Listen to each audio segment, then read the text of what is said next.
건너는 6가지 방법. 스티브 도나휴. 사막을 건너는 중인가 아니면 산을 타고 있는가. 인생이란, 특히 변화의 시기에 있어서 인생이란 사하라 사막을 건너는 것과 같다. 끝은 보이질 않고 길을 잃기도 하며 오도 가도 못하는 신세가 되었다가 신기루를 쫓기도 한다. 사하라 사막을 건너는 동안에는 언제 건너편에 다다를지 알 수가 없다. 우리의 인생도 많은 부분이 그 모습과 닮았다. 목표를 볼 수가 없고 목적지에 다다랐는지 여부도 알 길이 없다. 그리고 도대체 인생의 목적이란 것이 무엇인가? 부모가 된다는 것은 사하라 사막을 건너는 것과 비슷하다. 부모의 역할을 다했다는 걸 무엇으로 알 수 있는가? 아이들이 독립해서 분가하면? 결혼하면? 더 이상 돈 달라고 손 내밀지 않으면? 내가 완벽하지 못한 부모임을 이해하며 용서해 줄 때? 아이를 먼저 떠나보낸 부모들조차 여전히 부모로 남아 아이를 먼저 보낸 부모들만이 아는 그런 고통을 죽을 때까지 안고 살아간다. 부모가 되는 일은 끝이 없는 길을 가는 것과 같다. 대부분의 사람들에게 아이를 키우는 일이 인생에서 가장 보람 있는 일인 것은 사실이지만 거기에는 꼭대기가 따로 없어서 정상에 올라 아래를 내려다보면 드디어 해냈다. 이제 부모 역할을 끝냈다. 라고 외칠 수가 없다. 도대체 끝이 보이지 않아서 건너편 저쪽에 닿을 수 있을 것 같지가 않아서 우리는 인생을 살면서 좌절감을 맛본다. 이런 식으로 생각하는 이유는 우리 문화권에서는 항상 인생을 산에 오르는 것에 비유하기 때문이다. 우리는 목표를 추구하고 성취하는 데 중점을 두고 결과를 중시하는 사회 속에서 살고 있다. 문제점을 정의하고 목표를 설정하고 계획을 실행하는 것을 모든 문제의 해결책으로 여긴다. 이것이 바로 정상을 향해 올라가는 산악인의 정신이다.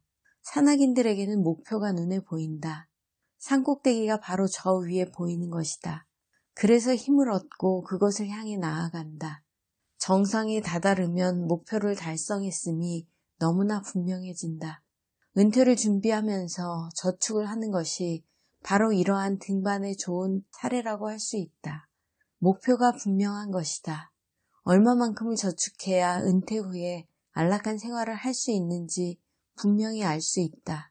하지만 목표가 애매모호하거나 또는 최종적인 결과라기보다는 일종의 과정처럼 느껴진다면 그것은 바로 사막을 건너고 있는 것이다. 결혼을 한번 생각해보자. 결혼하면서 배우자의 손을 잡고 자, 우리 결혼해서 50년을 함께 잘 살 수 있을지 한번 봅시다. 라고 말하는 사람은 아무도 없을 것이다. 사람들은 행복하기 위해 서로 의지하며 살아가기 위해 가정을 꾸리기 위해 인생을 함께하기 위해 결혼한다. 이러한 이유는 존재의 방법을 설명하는 것이지 결코 구체적인 최종 결과가 아니다. 사막은 긴 여정길이고 결혼은 사막이다. 산악인들에게는 목표가 있으며 정상에 오를 때까지 얼마만큼의 시간이 걸릴지도 알 수 있다. 그들은 목적지에 도달하는 데 걸리는 구체적인 시간까지도 계획을 세운다. 재무설계사는 현재의 경제 형편과 생활 수준을 토대로 은퇴 후에 안락한 생활을 확보할 수 있을 때까지 얼마만큼의 시간이 걸릴지를 우리에게 알려줄 수 있다. 하지만 이혼이라는 사막의 고통에서 치유될 때까지 얼마나 오랜 시간이 걸릴지 말해줄 수 있는 이혼 설계사는 없다. 중년에 찾아오는 위기가 얼마나 오래 갈지 아무도 알 수 없다. 알코올 중독자 모임의 회원들은 30년 동안 술 한 방울 입에 대어 본 적이 없어도 여전히 스스로를 알코올 중독자라고 부른다.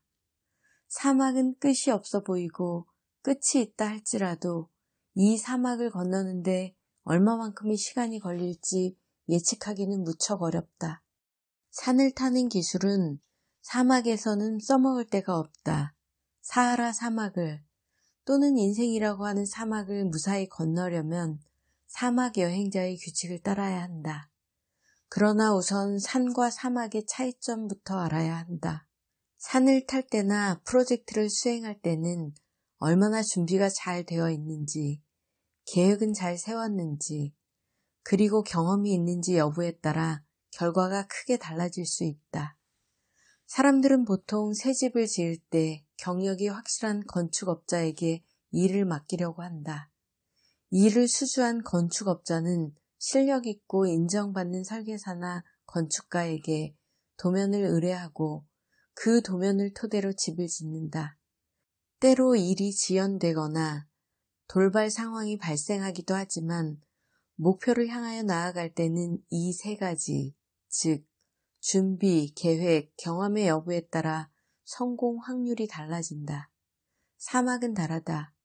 GPS 안내 시스템을 정착하고 차량 한 대를 새로 만들 만큼의 여유 부품을 가득 싣고 독일 엔지니어들로 가득 찬 차도 사하라 사막에서는 맥을 못 출 수 있다. 오히려 반들반들 다 닳아버린 타이어에 준비가 안 된 학생 대여섯 명을 태운 다 낡아빠진 폭스바겐 캠프용 차가 지도에도 나와 있지 않은 모래 언덕을 헤치고 나가 강도들까지 무사히 따돌리고 태양이 이글거리는 서부 아프리카의 해변까지 무사히 갈 수도 있다.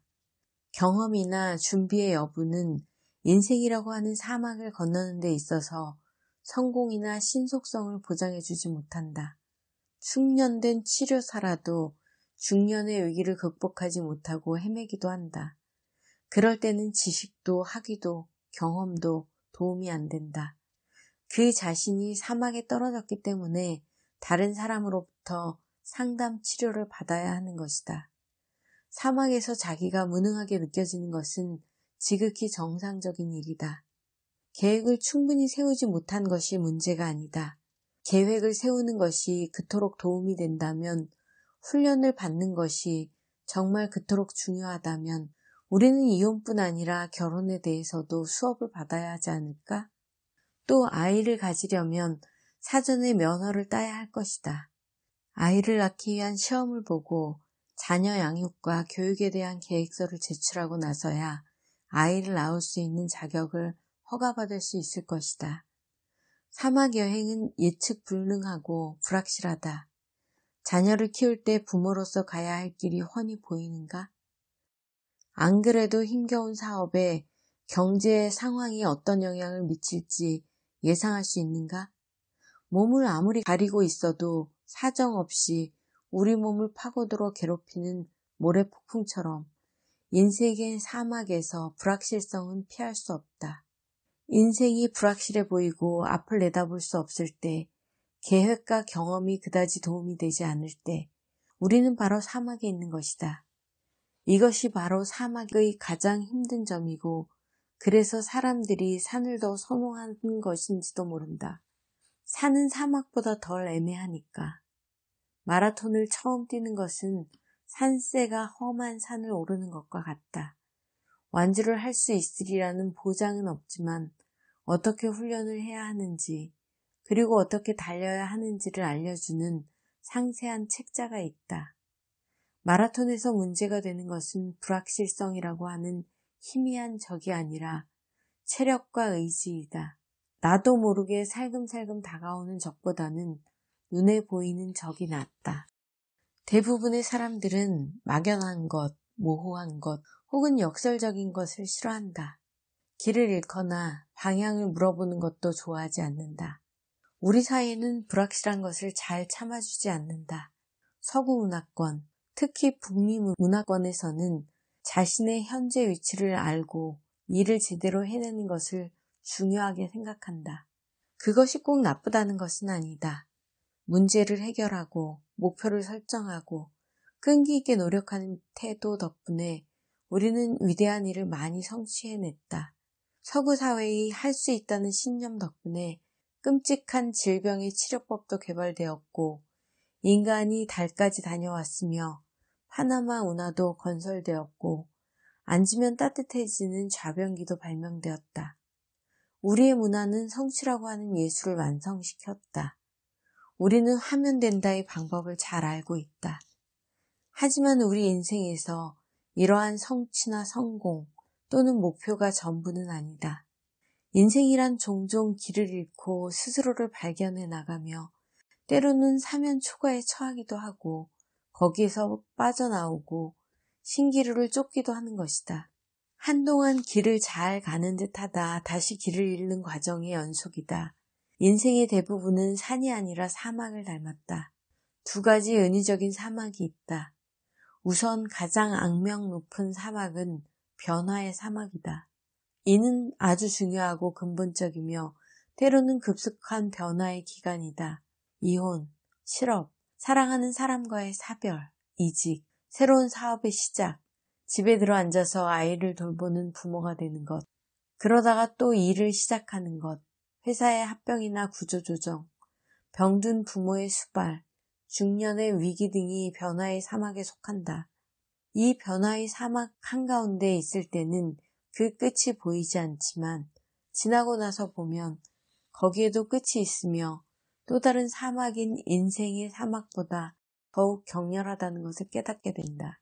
인생의 사막 역시 과도기의 시간이지만 그 변화는 완만하게 진행되고 오랜 시간에 걸쳐 이루어졌기 때문에 그다지 눈에 두드러지지 않는다. 가족을 이루고 결혼을 하고 직장을 잡고 퇴직을 하는 것 등이 그 예이다. 변화의 사막은 인생에 있어서 장애물이나 우회로처럼 보일 수도 있고 인생의 사막은 인생 자체로 보인다. 이 두 종류의 사막 중에서 어떤 사막을 건너건 사람은 변한다.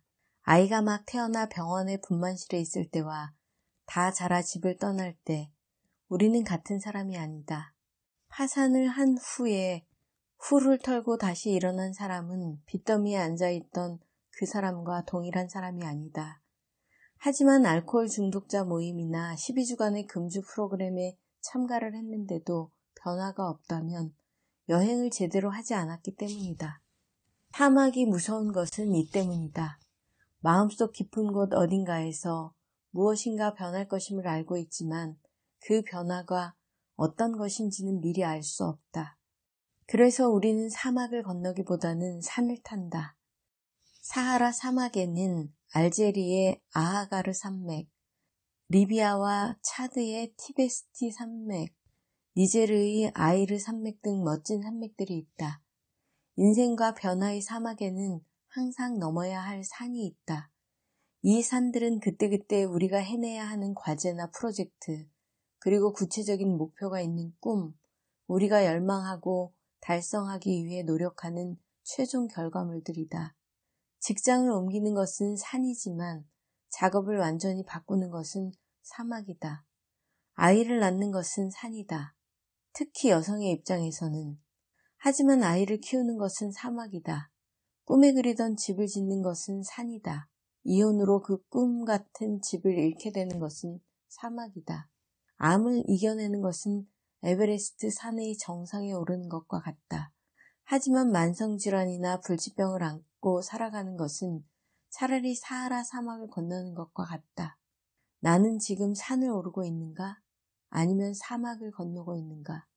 동시에 이 두 가지를 다 하고 있는 중일 수도 있다. 사막을 건널 때와 산을 탈 때는 걷는 방법이 달라야 한다. 딱딱한 등산화를 신고 끝없이 모래가 쌓이는 뜨거운 사막을 건너면 발에 물집만 생길 뿐이다.